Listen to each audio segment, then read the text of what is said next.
Welcome to Conspiracist. Great to be here. Today, we're doing a deep dive, based on the material you've shared, into a pretty compelling hypothesis.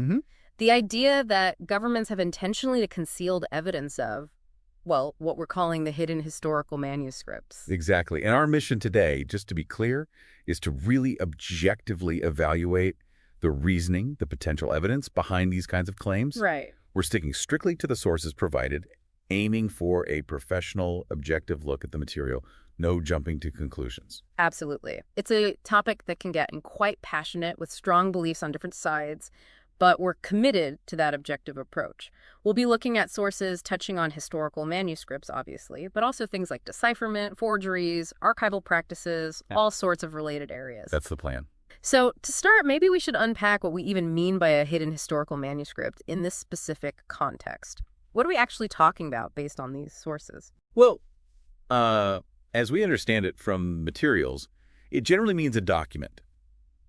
Its existence, or maybe its full content, isn't widely known. Okay. Or perhaps not readily accessible to the public or even to many scholars. And it's that lack of awareness, that gap, where these theories about intentional concealment tend to crop up. Precisely. The why behind it being hidden becomes the central question. Got it. Your sources brought up some fascinating examples that seem to fit this description, maybe in different ways. Let's talk about that 16th century Portuguese manuscript first. What's the story there? Right, this one. The information suggests it dates from roughly 1580 to 1620. Okay. And it contains a drawing that looks, well, remarkably like a kangaroo. A kangaroo in a manuscript potentially from the 1580s. Exactly. Which is interesting because the first sort of widely acknowledged European landing in Australia wasn't until 1606 by the Dutch. So this drawing, if it is that early, could imply earlier European contact. That seems like it could challenge our understanding of exploration history. It potentially could, yes. So why hasn't this, blown the lid off history books? Why isn't this common knowledge, according to the material? Well, the crucial point, and the sources highlight this, is the uncertainty around the exact date. That 40-year window, 1580 to 1620, is quite significant. It makes it really difficult to definitively say the drawing predates the known Dutch arrival. I see. And rewriting history, well, it requires really robust, precisely dated evidence. A single, somewhat ambiguous drawing. It needs more corroboration before you overhaul the established narrative. That makes sense. It really underscores the need for careful authentication and dating, which some of your other materials touch on too. Okay, what about the Phaistos disc? That's another example you provided. It's certainly hidden in the sense that we don't understand it, right? Oh, absolutely. The Phaistos disc is fascinating. It dates way back to around 1700 BC. Wow. It's this clay disc with a unique script arranged in a spiral. Some even consider it maybe the earliest example of movable type printing, which is quite a claim. But we don't know what it says. No. And that's why its meaning is hidden, as the sources point out.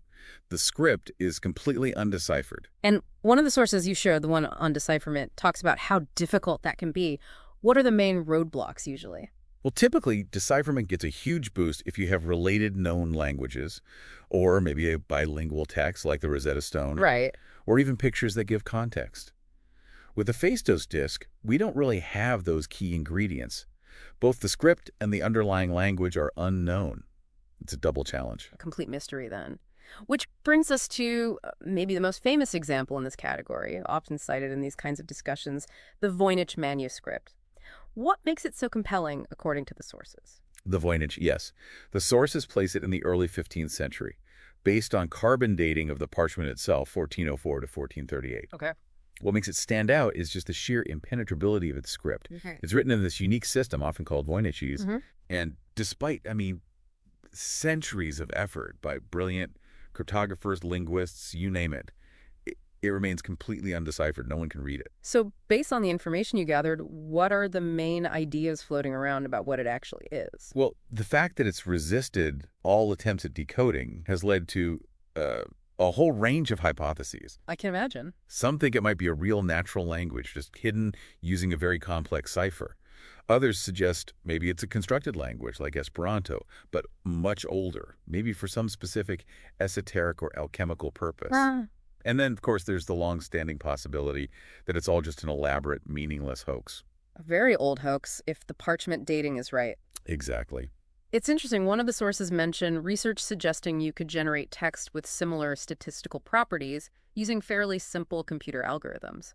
Does that lend weight to the hoax theory? It does, yes. As you pointed out, that line of research suggests that the text might lack genuine linguistic structure, which definitely strengthens the argument that it could be a very clever fabrication designed to look like a language. But people are still trying to crack it. Oh, absolutely. Those who believe it contains real information are still searching for patterns, for some key to unlock it. The mystery endures. Okay, let's shift gears slightly to the Dead Sea Scrolls, another case highlighted in your materials. Now, their discovery wasn't concealed, obviously, it was huge news. Right. But the sources suggest the subsequent access and interpretation have been subjects of some debate. That's correct. The discovery itself, starting in the mid-20th century, was monumental. It brought to light thousands upon thousands of fragments of ancient manuscripts. Mm-hmm. And while those initial finds led to extensive searches, assembling this incredible collection, controversies did arise later on. These tended to center around how quickly the fragments were being published and who had access to them for study, and also around the different ways scholars were interpreting the texts. The sources allude to these debates, concerns about the completeness of the information being shared, or the speed at which it was happening. So from what you could tell from the sources, were these debates suggesting intentional, maybe governmental concealment, or were there other things going on? Well, the materials do mention that some scholars definitely voiced concerns, feeling that access was perhaps too restricted or publication too slow. Right. However, it's also really crucial to acknowledge the sheer logistical nightmare involved. We're talking about thousands of fragile ancient fragments, preserving them, piecing them together, cataloging them, analyzing them. It's an immense task. I can only imagine. And furthermore, different scholarly interpretations. Yeah. It's just part of the process in history and textual analysis. People disagree, they have different theories. Sure. The varying ways the scrolls might have been presented in different exhibitions, as your information mentioned, likely reflect these ongoing scholarly discussions and debates more than any deliberate, unified effort at suppression.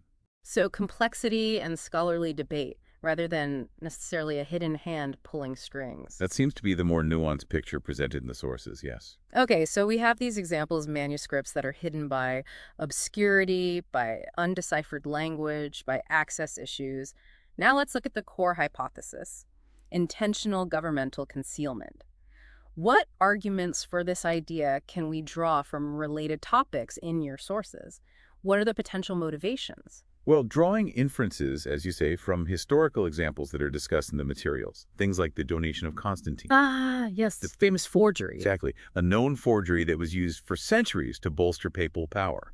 That demonstrates that fabricated historical documents have been used deliberately to legitimize power or push specific political or religious agendas. So the argument is, if people forged documents for political gain, maybe they'd suppress real ones for similar reasons. That's the potential inference, yes. Although, again, the sources don't provide direct evidence of governments systematically suppressing genuine manuscripts in the same way. But hypothetically. Hypothetically, yes.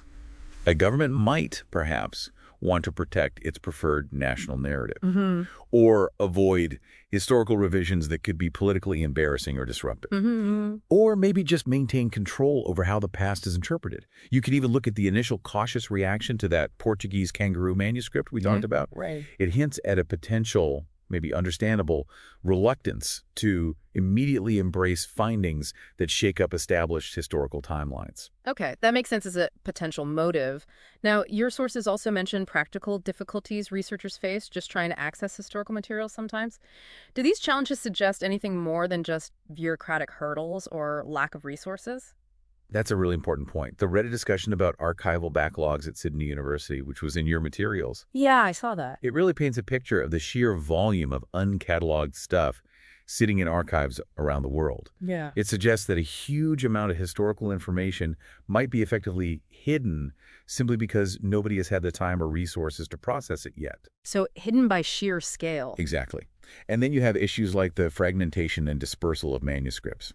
The Book of Leinster, mentioned in the sources, had parts scattered among different owners over time. That obviously makes comprehensive study very difficult. Right.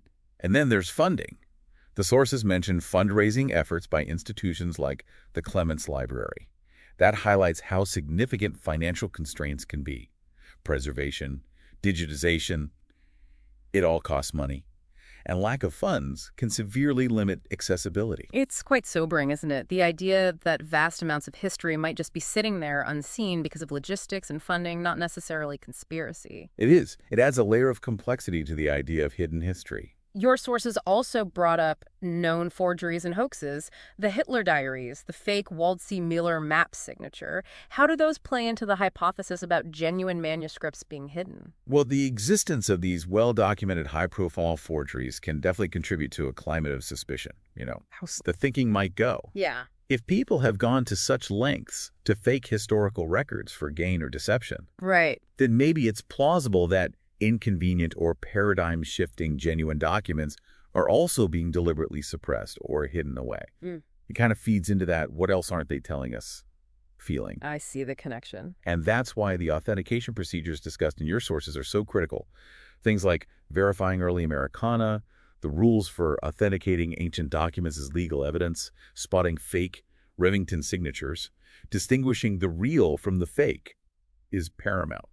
So the existence of fakes makes people suspicious, but it doesn't actually prove that real things are being hidden. Precisely.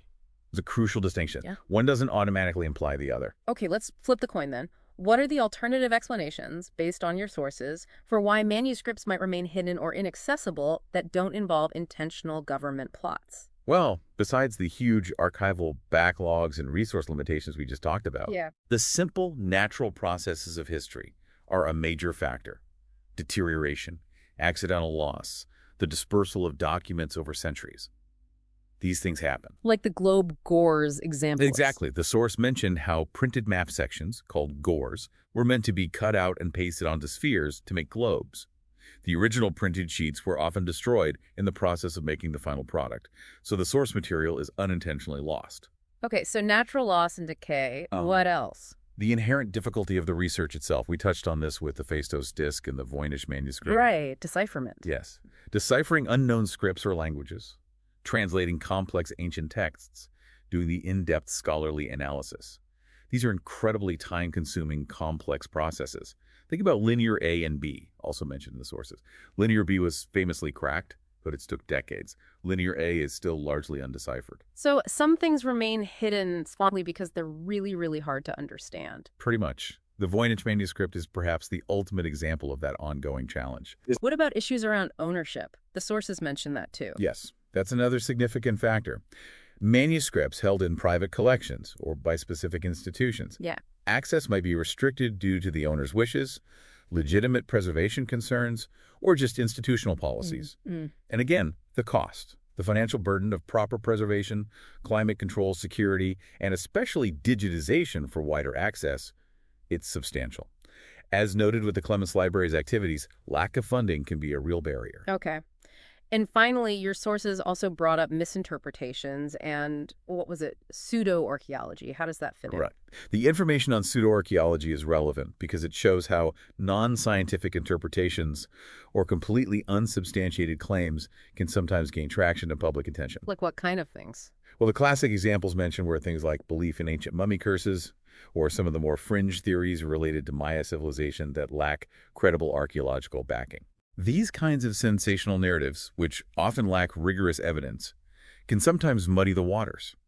They might distract from the actual evidence-based work historians and archaeologists are doing, and perhaps feed into a general suspicion that the establishment is hiding something, even when the claims themselves are baseless. So sensationalism can sometimes create the illusion of hidden knowledge or conspiracy where none exists. It can certainly contribute to that atmosphere, yes. All right. So considering all these different facets, the examples, the potential motives for concealment, but also all these alternative explanations, how do we evaluate the core hypothesis? The idea of intentional widespread government concealment of the hidden historical manuscripts, based only on the sources you've shared. Well, applying the principles of source criticism, like those outlined in the material on how historians verify information, that's absolutely key here. Okay. The fundamental point that emerges is the need for actual primary source evidence to back up a claim as significant as intentional, systematic concealment by governments, meaning speculation, circumstantial links, or just the existence of mysteries. While intriguing, they aren't enough.